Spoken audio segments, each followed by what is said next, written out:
Savior say thy strength indeed is small.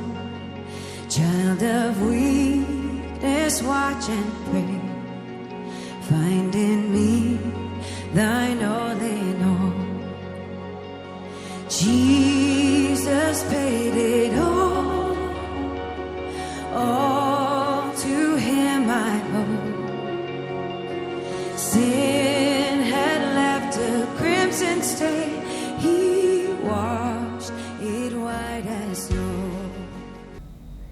Good morning, everyone. I want to have a talk with you in the family setup. I know most of us, we are feeling down, things are not working in the house, we are not moving anywhere, and the people who are used to moving from place to place, having meetings, we don't have, we have a family with us, children all over, and we feel somehow devastated and we are not encouraged. But I want to have a talk of one-on-one with you, wherever you are. And I want to say this season we are in is not an ordinary season. It's a time that everyone feels that things are not working, things that we did not anticipate will happen. Situations are changing. We are down economically, we are down in social aspect, and now we feel devastated. According to the data, the communications we are receiving from World Health Organization is that due to coronavirus situation and the stay home initiative that has been advocated across the world, there is a lot of domestic violence that has risen up, even here in Kenya. Mostly the president of Supreme Court, who is also the head of judiciary, was reporting that domestic violence has gone high. And this tells us how situation is turning from worse to bad. But I want to encourage you to turn this situation to be more profitable, to be good to you and also to your family. I know the challenge we are having is that we are not familiar in the territory we are in right now, because most of us, we are used to waking up, going to work, and some of us have lost their jobs. And I know even the pastors now are jobless. Their churches have been closed down. There are some who feel that they are not sure whether when even we go back to opening of our sanctuaries, the members will come back again. They were young churches, but well, this has happened. We need to live with the facts and accept the situation as it is, but we can change this to a positive thing.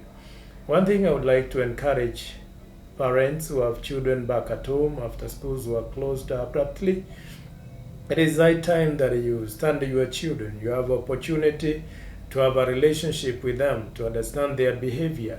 Sometimes we think the children that we took to a boarding school, they're the same children we have, but these guys have changed. You need to know what they think, you need to know what they want. You need to take an opportunity to talk to them, encourage them, and also let every child understand why they are home. Because some of them, they think it is holiday and they're excited, they don't want even to study, they don't want to follow programs in television or internet. What they want to see is their own games, the things that they're excited about. But we need to be aware, even ourselves, when we were growing, when we were teenagers, we did not like school. Mostly we were excited when the weekend began because we wanted to be at home, we wanted to be playing, we wanted to do things that make us feel good. So we should not be too harsh on our children, but we should try and talk to them and encourage them that they may understand they can do something, even though small, while at home. We need also to teach them other things that they may not have had time to learn. For instance, the cooking in the house, the cleaning of utensils, washing of their own clothes, those small things that are important. You need to take time and teach your children about them. Also, I want to talk to men that are at home as fathers. It is time that you interact with your children, that they can feel the presence of our Father in the house. Listen to them. Even those who are asking the questions you think they are very awkward, those questions are very important to them. It is not time that you stick on the television the whole day. You're watching programs, changing TV from one channel to another. It is the time that you allow them also to have access to that television. You have some time to talk to them.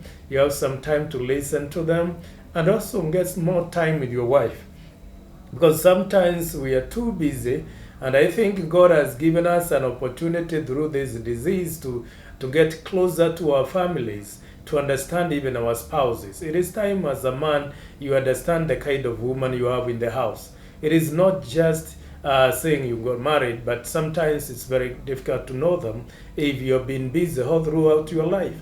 But this time that you are in the house, it is time you listen to her, get to talk to her, get some ideas from her, and this will help. Sometimes they may feel irritated. You are now a stranger because you have not been in the house many times, but now they feel that you are a stranger. You have come, you have occupied their space in the house, how they interact with the children back at home during the day. Now the man is here. I think it is important that you get to bring yourself closer to your spouse in a more kind way, and be able to build that relationship. And also challenge our ladies, the spouses, women. It is high time that you encourage your husband. Probably he has lost his job and he doesn't have much. Don't complain. Don't accuse him that if you were to invest, you would have been having a business now. You'll be having something to talk about, or to be eating or something like that. It is time that you need to talk to him and tell him, though the job has been lost, there is still hope that after this you come out strong, he can do something. That man will feel built and encouraged. But when you put him on much pressure, this man may end up committing even a crime that he would have not have committed. He will be under depression, he will suffer depression, then he will be mentally unstable, and he can do something which is not right.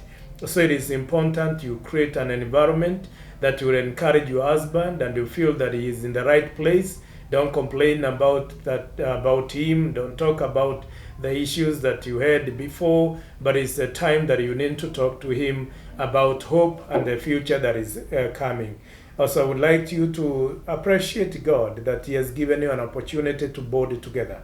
You are going to bond with your children, you're going to bond with your husband, you're going to bond with your wife. This is a blessing. Though the situation may be so discouraging, let us just take it lightly and have an opportunity to discuss with each other. The other thing I would like to encourage most is that we need to plan our life with what we have. You should not try to compare your family with another family. Each individual family is unique by its own way, and people have different ways of getting resources. You can budget and plan your homestay with whatever little you have. And I also encourage you, if you have a neighbor and you have some excess that you can share, that's all right. That will help because you'll save a life somewhere. It is important we think about handling each other and valuing one another. It is not just about being staying at home, but doing something about our relationships with our children, our relationships with our spouses, and our relationships with our neighbors. Also, there is the issue of what we call social distancing. Some people may have misinterpreted this. Social distancing mostly is about how you stay when you go to a public place, the distance you create between you and the person who is next to you in the market, in any place where you are people you don't know. It is not social distancing with your spouse. Some of us have taken that advantage. They are telling their husbands, their wives, this is about social distancing, and so they have distanced themselves even in the bed. This should not be. I think it is high time that you be closer to each other and enjoy your time together. Don't social distance, because when you do a social distance in the house, in the bedroom, then that is not a social distancing, it becomes a total lockdown. Let us avoid the total lockdown in the house. Let us have that relational stay, and let us enjoy our time together. I also encourage you to continue praying, having a moment as a family talk with your children, pray with them. Let them also lead a prayer. Let them pray for something. And also, as we talk with our children, let them know about coronavirus, COVID-19. Let them know about it. Let even the little ones be able to try to pronounce that. Let them understand it's a virus. Let them know that it causes death. And let them know that they can avoid this by keeping hygiene, by washing their hands at least for 20 seconds with the running water, and also they can sanitize their hands. Let them know that so that it can become part of their living while they are at home. I want to say we have a life after coronavirus, and therefore we should not demolish our hopes. We should not destroy our families. We should not destroy our relationships, but we should build them, preparing for a great future which is ahead of us. I believe we are coming out of this more stronger and having better families. I look forward to seeing you with your family when we get back to the church. And I still hope that as we continue engaging one another, as we will continue engaging ourselves through this channel, we are going to be a blessing to each other. May you be encouraged. May you share love with your family members. Thank you, and welcome again. See you again